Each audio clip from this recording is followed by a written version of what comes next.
Okay, so let me tell you about a cool guy that I read about named George Ray Tweed, T-W-E-E-D. He was in the U.S. Navy, and his role was a radio man.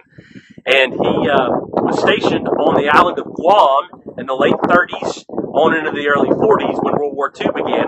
And so right after the Japanese bombed Pearl Harbor, they attacked Guam because of our Navy's installations there. And so they captured, ran off, or killed a lot of American soldiers on the island of Guam. And yet a few survived and escaped their capture. And so you have a few American soldiers hiding out in the jungles of Guam and being protected by the natives, that sort of thing. What's interesting is that Radio Man Tweed had a special bounty on him. See, the average soldier, the Japanese offered to pay the native Guam citizens, they would pay them 100 yen if they would bring a U.S. soldier to their capture. But for Radio Man Tweed, they would bring 1,000 yen. He was valuable to them because he was a radio man.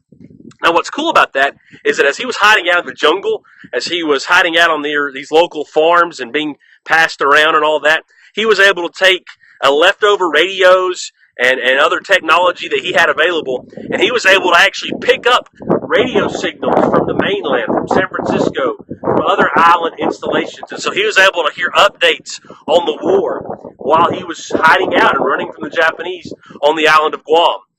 He also took all of this information that he was getting and hearing, and he would be able to record it using an old typewriter. And so he kind of created this underground newspaper or newsletter for those who were on the island.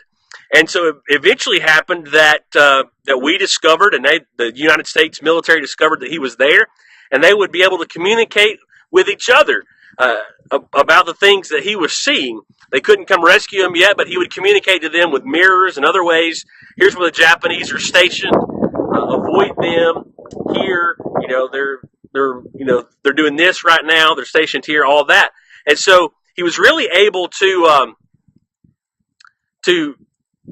provide a lot of helpful information to the United States, and he was able to receive a lot of helpful information. Now, that's a cool story. He was there about 2.5 years before he was rescued by one of our destroyers. But what he was doing really is what happens in every battle. Communication is a lifeline in the midst of battle. His story is extreme. His story is unique. But communication is a lifeline in battle. See, the leaders need to know what's going on the front lines, but the front lines need to know what to do from the leader. So you need this constant back and forth of communication when you're in battle. And what's fascinating about that concept is that when Paul finishes his brilliant metaphor, analogy there in Ephesians 6 about the armor of God, we're being strong in the Lord and the strength of His might. We're relying on Him because we're fighting a spiritual battle. He goes through this wonderful list of armor. And then he closes in verse 18 by saying, praying at all times in the Spirit. As we battle spiritual enemies, as we fight against Satan, we have to pray in the Spirit as well. We have to pray constantly to communicate to God and communicate for the purpose of our own encouragement and strength and strengthening. So that's a powerful, powerful principle. Not a whole lot else we'll notice. But just think about that as we fight temptation, as we fight these spiritual battles, do we rely on prayer specifically to help us as we fight these battles? Do we pray during the midst of our temptations? There's probably no better tactic than to pray, to stop and to pray in the midst of temptation.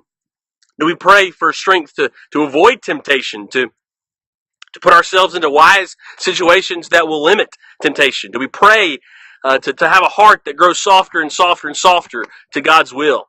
Prayer is certainly going to be a valuable, arguably the most valuable weapon that we have to defeat Satan's temptations and his tactics to come after us.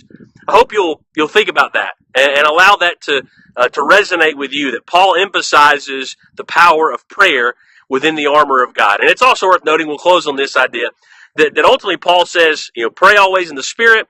He says to pray for all the saints. Pray for one another. Pray for other Christians who are out there fighting. And then he specifically says, pray for me.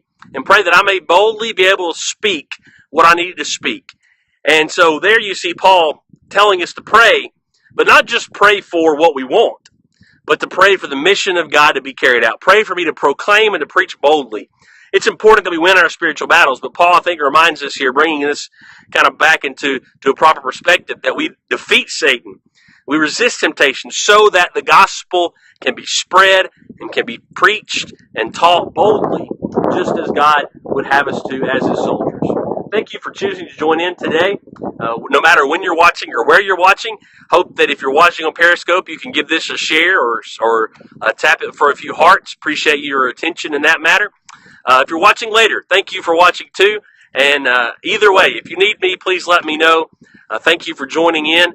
I appreciate you, and pray that you'll grow closer to God and that you'll allow Him to guide you through His Word. And thank you for watching today. May God bless.